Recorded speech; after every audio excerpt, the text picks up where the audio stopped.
Hello students, welcome to our YouTube channel make career academy. जैसा कि आप लोगों को पता है कि यूपी ट्रिपल एससी पीईटी का नोटिफिकेशन आ चुका है, तो इस वीडियो में हम कंप्लीट एनालाइज करेंगे या फिर कंप्लीट डिस्कस करेंगे पूरे नोटिफिकेशन के बारे में। और साथ में लास्ट में हम क्या डिस्कस करेंगे कि यूपी पीईटी का हमारा जो सिलेबस है वो क्या क्या रहेगा, उस सिलेबस को भी हम कंप्लीट डिस्कस करेंगे। तो ये वीडियो आपके लिए बहुत हेल्पफुल रहने वाली है, वीडियो को लास्ट तक ज़रूर देखिएगा।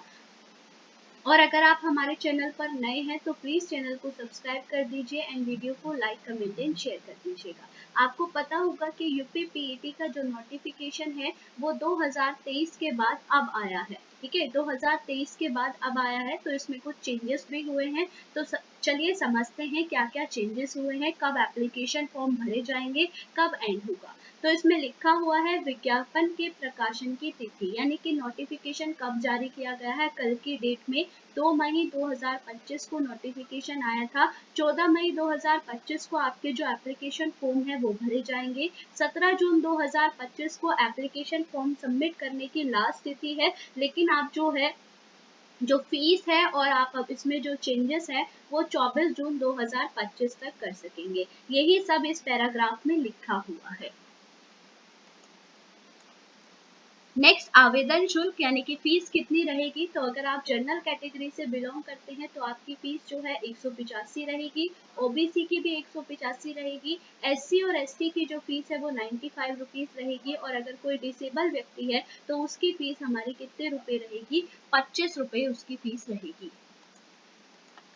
नेक्स्ट है हमारा स्कोर की वैधता अवधि। आपको जानकर बहुत खुशी होगी कि अभी तक हमारा जो पीईटी था वो केवल और केवल 1 साल तक ही वैलिड था। अब जो है हमारा जो पीईटी का स्कोर है वो कितने साल तक वैलिड कर दिया गया है, तो 3 वर्षों तक इसको वैलिड कर दिया गया है। इसका मतलब ये नहीं है कि 2025 के बाद हमारा फॉर्म ही नहीं आएंगे 3 सालों तक, ऐसा नहीं है। 2025 के बाद 2026 में भी फॉर्म आएगा, 2027 में भी फॉर्म आएगा। लेकिन अगर आपको लगता है कि आपने 2025 को पूरी तैयारी के साथ पीईटी दिया है और आपके जो मार्क्स हैं, मान लीजिए आपके मार्क्स 85 से 87 के बीच में हैं और आप जितने भी मेंस के एग्जाम आ रहे हैं पेट के नोटिफिकेशन के थ्रू, यानी पेट के एग्जाम के थ्रू जितने भी मेंस के एग्जाम आएंगे उसमें आप शॉर्टलिस्टेड हो जाएंगे, तो आपको 2026 और 2027 का पेट देने की ज़रूरत नहीं है। आप 2025 के पेट के मार्क्स से ही 2027 तक के मेंस के एग्जाम को आप दे सकते हैं। इसका मतलब ये है। नेक्स्ट इम्पॉर्टेंट पॉइंट आपको दिया गया है कि जो परीक्षा योजना एवं पाठ्यक्रम है ये हम अभी डिस्कस करेंगे। परीक्षा योजना आपको पता ही है कि परीक्षा कैसे होती है, तो रिटन फॉर्म में होती है। सिलेबस क्या है, तो बिल्कुल वीडियो के लास्ट में हम सिलेबस भी डिस्कस करने वाले हैं कि कौन कौन से टॉपिक आएंगे, कितने मार्क्स के आएंगे, सब डिस्कस करेंगे। तो वीडियो के लास्ट तक जरूर बने रहिएगा।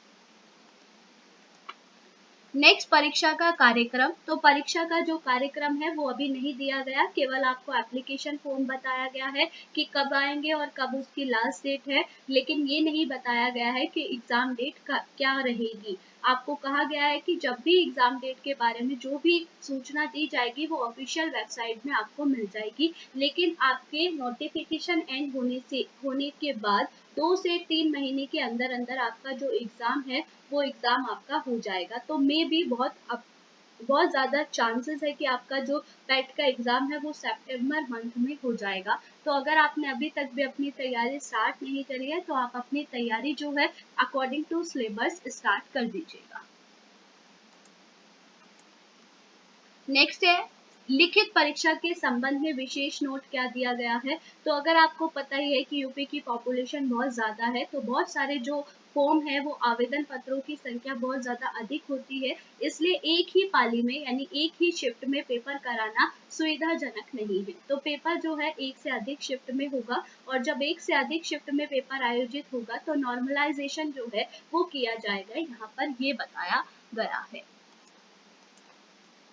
नेक्स्ट है आवेदन पत्र में संशोधन। तो संशोधन में आपको बोला गया है कि अगर आपको आपके एप्लीकेशन फॉर्म में अगर आपसे कोई गलती हो गई है तो आप उसको क्या करा सकते हैं, आवेदन पत्र में संशोधन करा सकते हैं। लेकिन आपका जो मोबाइल नंबर है या फिर जो ईमेल है उसमें किसी भी प्रकार का संशोधन नहीं हो सकेगा। तो आप जो भी आपका फॉर्म आप जब भी भरे तो बिल्कुल ध्यान से भरे, केवल जो अन्य विवरण है उसी में आपका संशोधन हो सकेगा। और संशोधन की जो अंतिम तारीख है वो क्या है, 24 जून 2025 लास्ट डेट है। उसके बाद कोई भी त्रुटि सुधार या कोई भी आपका जो संशोधन है वो संभव नहीं हो सकता है। तो सबसे पहले तो आप फॉर्म ही बिल्कुल सावधानी से भरिएगा, क्योंकि फॉर्म भरने के बाद अगर आपको संशोधन करना है तो संशोधन का भी केवल एक ही चांस मिलेगा, जिसमें आपका मोबाइल नंबर और ईमेल आईडी चेंज नहीं होगी, क्योंकि आपका जो भी एप्लीकेशन फॉर्म खुलेगा वो आपकी मोबाइल नंबर और ईमेल पर ओटीपी भेजकर ही खुलेगा।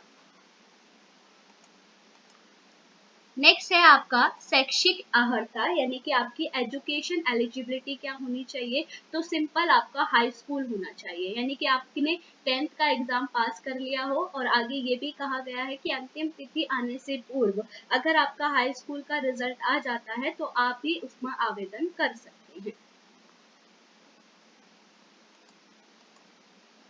आयु सीमा, यानी कि एज क्या रखी गई है, तो एज आपकी रखी गई है कि आपकी जो न्यूनतम एज है वो 18 वर्ष होगी और मैक्सिमम 40 वर्ष तक। यानी कि अगर आप 18 से 40 वर्ष तक की आयु के बीच में आते हैं तो आप क्या कर सकते हैं, अपना फॉर्म भर सकते हैं। इसके अलावा जो SC ST OBC है उनको अकॉर्डिंग टू एज छूट भी दे रखी है, आप वो देख सकते हैं। नेक्स्ट है हमारा अभ्यर्थियों के लिए महत्वपूर्ण अनुदेश, यानी कि क्या क्या चीजें इसमें बता रखी है। तो मैं आपको शॉर्ट में बता देती हूँ कि आप क्या है, अगर आप कोई भी कैटेगरी से बिलोंग करते हैं, अगर आप रिजर्व कैटेगरी से बिलोंग करते हैं, SC ST OBC EWS, तो आप अपनी श्रेणी जरूर मेंशन करें।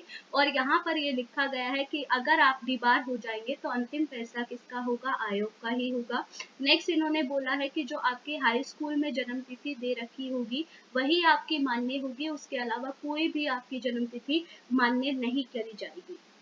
नेक्स्ट आपकी जो आयु है वो और शैक्षिक योग्यता जो नोटिफिकेशन में दे रखा है उसी के अकॉर्डिंग आपको प्रस्तुत करना होगा।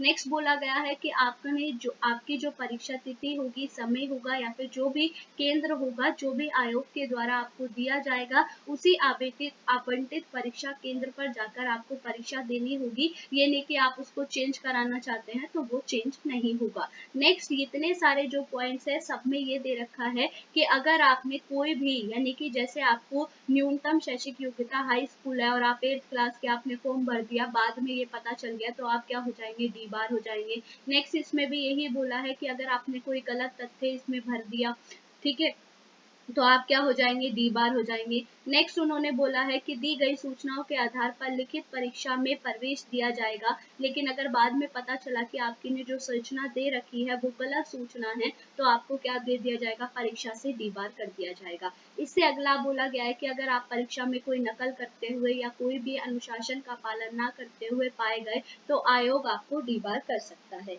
उससे आगे दे रखा है कि किसी भी पर्सनल व्यक्तिगत की पत्राचार पर आप यकीन न करें। अगर आपको कोई भी सूचना चाहिए तो आयोग की जो ऑफिशियल वेबसाइट है उसी पर ही सारी सूचना दे रखी है, उसी के अकॉर्डिंग ही आप अपना आवेदन करें। नेक्स्ट बोला गया है कि अगर आपको आयोग द्वारा अभिव्यक्ति को उनकी पात्रता के संबंध में कोई परामर्श नहीं दिया जाता है, यानी कि आयोग के द्वारा कोई भी पात्रता के संबंध में पर्सनल इंफॉर्मेशन नहीं दी जाती है। आपको जो विज्ञापन दिया गया है इसी में सारी सूचनाएं आपको दे रखी है, आप अपने विज्ञापन को सावधानी पूर्वक पढ़े तभी आप आवेदन करें। नेक्स्ट बोला गया है कि अगर आपने कोई भी अनाचार कदाचार किया है या कोई भी दोष सिद्ध होने के बाद या फिर एक से अधिक जीवित पत्नी या पति होने के या गलत तथ्य प्रस्तुत कर दिया है तो आपको क्या कर दिया जाएगा, डी बार कर दिया जाएगा। नेक्स्ट बोला गया है कि अगर किसी भी व्यक्ति को कोई भी ऑनलाइन आवेदन करने में कोई कठिनाई हो रही है तो आप इस नंबर पर कांटेक्ट करके या जो ऑफिशियल वेबसाइट है UP की उसके माध्यम से या फिर कोई भी जो वर्किंग डेज है उस पर आप कॉल करके क्या कर सकते हैं, अपनी कठिनाई को सॉल्व कर सकते हैं। नेक्स्ट उन्होंने बोला है कि ऐसा व्यक्ति जो विवाहित है, जिनकी एक से ज्यादा पत्नियां हैं या फिर ऐसा कोई महिला जिनके एक से ज्यादा पति है, वो इस एप्लीकेशन फॉर्म को नहीं भर सकते, वो इस एप्लीकेशन फॉर्म को भरने के पात्र नहीं समझे जाएंगे। नेक्स्ट इन्होंने बोला है कि आपने जो ऑनलाइन फॉर्म सबमिट किया है, सबमिट हो जाने के बाद आपने संशोधन की अंतिम तिथि तक भी आवेदन में संशोधन नहीं किया है, तो उसके बाद आयोग की कोई जिम्मेवारी नहीं होगी, क्योंकि इस अंतिम तिथि बीत जाने के बाद उसमें कोई भी परिवर्तन या संशोधन जो है संभव नहीं हो सकता है। इसलिए रजिस्ट्रेशन करते समय व आवेदन सबमिट करते समय सभी सूचनाएं सावधानी पूर्वक सही भरें और गलत फोटो अपलोड ना करें, क्योंकि अगर आपने गलत फोटो अपलोड कर दी तो आप मुख्य परीक्षा हेतु शॉर्ट लिस्टेड होने में आपको कठिनाई होगी। ये सारी चीजें इसमें दे रखी है। नेक्स्ट इन्होंने बोला है कि अगर कोई अभ्यर्थी एक से ज्यादा आवेदन कर देता है तो उस दिशा में केवल जो अंतिम सबमिट किया गया आवेदन है वो ही स्वीकार किया जाएगा, बाकी सभी आवेदन को निरस्त कर दिया जाएगा। और नेक्स्ट बिल्कुल लास्ट में ये बोला है कि अगर आयोग द्वारा आयोजित की जाने वाली परीक्षा में अगर कोई भी आप ऐसा कार्य करते हुए पाए गए, जैसे कोई पेपर लीक कराना हो गया या फिर कोई भी ऐसा कार्य जो भारतीय न्याय संहिता के अनुसार दंडवत है, तो आपको क्या दिया जाएगा, दंड दिया जाएगा। दंड में क्या, आपको आजीवन कारावास की सजा दी जाएगी, आपको 1 करोड़ रुपए तक का जुर्माना दिया जाएगा और आपको विशेषकर इस परीक्षा से और आने वाली सभी परीक्षाओं से वंचित भी कर दिया जाएगा। तो ये सारी इंफॉर्मेशन जो थी वो आप लोगों के लिए थी, आप लोग इसको ध्यान से पढ़ लें। नेक्स्ट हमारा है सिलेबस। सिलेबस क्या क्या है, सिलेबस डिस्कस करते हैं। ये पेट के द्वारा आयोजित सिलेबस है, जिसमें आपकी जो टाइम अवधि रहेगी वो 2 घंटा रहेगी और जो समय है वो 2 घंटा है और टाइम आप नंबर कितना है, तो नंबर 100 है। सबसे पहले हिस्ट्री का दे रखा है, देखो टॉपिक वाइज दे रखा है। हिस्ट्री में आपका ये टॉपिक 5 नंबर में आएगा। सिंधु घाटी हो गया, वैदिक सभ्यता हो गया, गौतम बुद्ध हो गया, महावीर जैन हो गया, मौर्य हो गया। मौर्य में भी स्पेशल अशोक को मेंशन किया है, तो अशोक आपको पढ़ना है। नेक्स्ट गुप्त वंश हो गया, गुप्त वंश में समुद्रगुप्त और चंद्रगुप्त द्वितीय ही आपको पढ़ना है। नेक्स्ट हमारा हर्षवर्धन, राजपूत काल, संतलत काल यानी दिल्ली सल्तनत आपको पूरा पढ़ना है। गुलाम वंश हो गया, खिलजी, तुगलक, सैयद, लोधी। मुगल में आपको सब पढ़ना है, बाबर, हुमायूं, अकबर। मराठा में भी आपको सारे पढ़ने हैं। नेक्स्ट आपसे है ब्रिटिश राज्य का अभ्युदय, प्रथम स्वतंत्रता संग्राम और ब्रिटिश राज का सामाजिक आर्थिक प्रभाव। ये सारे आपको 5 नंबर में देखने को मिलेंगे। इसके बाद हमारा हिस्ट्री में इंडियन नेशनल मूवमेंट को अलग कर दिया है, तो इंडियन नेशनल मूवमेंट से आपका 5 नंबर का क्वेश्चन आएगा, जो सिंपल आपका 1857 से 1947 तक बिल्कुल सारा ही है। देखो इसमें स्वाधीनता आंदोलन के प्रारंभिक वर्ष 1857 से हमारा स्टार्ट हो जाएगा। स्वदेशी तथा सविनय अवज्ञा आंदोलन, महात्मा गांधी तथा अन्य नेताओं की भूमिका, क्रांतिकारी आंदोलन तथा उग्र राष्ट्रवाद का उदय, विधायी संशोधन तथा ब्रिटिश इंडिया एक्ट 1935, इसमें 1909 वाला एक्ट, 1919 वाला एक्ट भी पूछा जा सकता है, भारत छोड़ो आंदोलन, आजाद हिंद फौज तथा नेताजी सुभाष चंद्र बोस। तो इंडियन नेशनल मूवमेंट 5 नंबर में आपसे पूछा जाएगा। नेक्स्ट ज्योग्राफी, ज्योग्राफी भी आपके एग्जाम में 5 नंबर में आएगी। क्या क्या है, तो भारत एवं विश्व का भौतिक भूगोल, नदियां तथा नदियों की घाटी, भूजल संसाधन, पर्वत, पहाड़ियां तथा हिमनद, मरुस्थल, वन, खनिज संसाधन जो भारत के है। भारत एवं विश्व का राजनीतिक भूगोल, जलवायु तथा मौसम, टाइम जोन, जनसंख्या परिवर्तन तथा प्रवास। ये सारा आपका ज्योग्राफी का सिलेबस रहेगा। नेक्स्ट है इंडियन इकोनॉमी, तो इंडियन इकोनॉमी भी आपके एग्जाम में 5 नंबर में आएगी। भारतीय अर्थव्यवस्था 1947 से 1991 तक, जिसमें आपको योजना आयोग पढ़ना है, पंचवर्षीय योजनाएं पढ़ना है, मिश्रित अर्थव्यवस्था का कैसे विकास हुआ, निजी एवं सार्वजनिक क्षेत्र पढ़ना है, ग्रीन रेवोल्यूशन पढ़ना है, हरित क्रांति, व्हाइट रेवोल्यूशन, ऑपरेशन फ्लड भी जिसे कहते हैं ये पढ़ना है, बैंकों का राष्ट्रीयकरण और सुधार पढ़ना है। सुधार में बैंकों से संबंधित जितनी समितियां हैं वो सब आपको पढ़ना है। फिर है 1991 में आर्थिक सुधार जो हुआ था, यानी एलपीजी रिफॉर्म जो आया था वो पढ़ना है। उसके बाद हमारी अर्थव्यवस्था में क्या क्या चेंजेस हुए, कौन कौन सी योजनाएं चली, वो पढ़ना है। नेक्स्ट आपका 2014 के बाद जो आर्थिक सुधार आए हैं, यानी कि अब 2014 के बाद जो हमारी योजनाएं चली है कृषि क्षेत्र में, ढांचागत में, श्रम सुधार में और आर्थिक सुधार में, ये सब आपको पढ़ना है। प्लस आपको क्या पढ़ना है, जीएसटी पढ़ना है। तो जीएसटी से बहुत क्वेश्चंस यूपी के एग्जाम में पूछे ही जाते हैं, तो अगर आप प्रीवियस ईयर भी जीएसटी पूरा देख ले तो वो भी आपके लिए इनफ होगा। नेक्स्ट है हमारा भारतीय संविधान एवं लोक प्रशासन, Indian constitution and public administration. भारतीय संविधान में क्या क्या पढ़ना है, तो भारतीय संविधान की मुख्य विशेषताएं, राज्य के नीति निर्देशक तत्व, मौलिक अधिकार, मौलिक कर्तव्य पढ़ने हैं, संसदीय प्रणाली पढ़ना है, संघीय प्रणाली, संघ एवं केंद्र शासित प्रदेश, केंद्र राज्य के बीच में संबंध, ये पढ़ना है। न्यायिक ढांचा में आपको सुप्रीम कोर्ट और हाई कोर्ट पढ़ना है। और जिला प्रशासन, स्थानीय निकाय और पंचायती राज संस्थाएं, यानी पार्ट 9 ए आपको पढ़ना है। जनरल साइंस भी आपके एग्जाम में 5 नंबर की आएगी और इस 5 नंबर में कोई टॉपिक मेंशन नहीं है, फिजिक्स, केमिस्ट्री, बायो, यानी बेसिक आपको पढ़ना है पूरे साइंस का। मैथ्स में क्या क्या आएगा, तो मैथ्स आपका 5 नंबर का आएगा, पूर्ण संख्या, भिन्न तथा दशमलव, प्रतिशतता, साधारण अंकगणितीय समीकरण, वर्ग एवं वर्गमूल, घातांक एवं घात और औसत। अगर आपको मैथ्स से बहुत डर लगता है और आपको ये चैप्टर भी नहीं करने, तो आप इसको छोड़ सकते हैं। आप केवल और केवल डीआई पे फोकस कर सकते हैं, क्योंकि डीआई आपके एग्जाम में 20 नंबर में आएगी, जो हम नेक्स्ट स्लाइड में डिस्कस करेंगे। सामान्य हिंदी आपके एग्जाम में 5 नंबर में आएगी, जिसमें संधि आ रहा है, विलोम शब्द, पर्यायवाची, वाक्यांशों के लिए एक शब्द, लिंग, भिन्नात्मक शब्द, मुहावरे, अशुद्धियां, लेखक और रचनाएं। इंग्लिश 5 नंबर की आएगी, जिसमें आपको ग्रामर आएगा और एक अनसीन पैसेज आपके एग्जाम में आएगा। नेक्स्ट रीजनिंग जो है वो भी 5 नंबर की है। 5 नंबर में आपका वहत एवं लघु, रैंकिंग, संबंध, समूह से भिन्न को अलग करना, कैलेंडर है, घड़ी है, कारण और प्रभाव है, कोडिंग डिकोडिंग है और कथन निष्कर्ष है।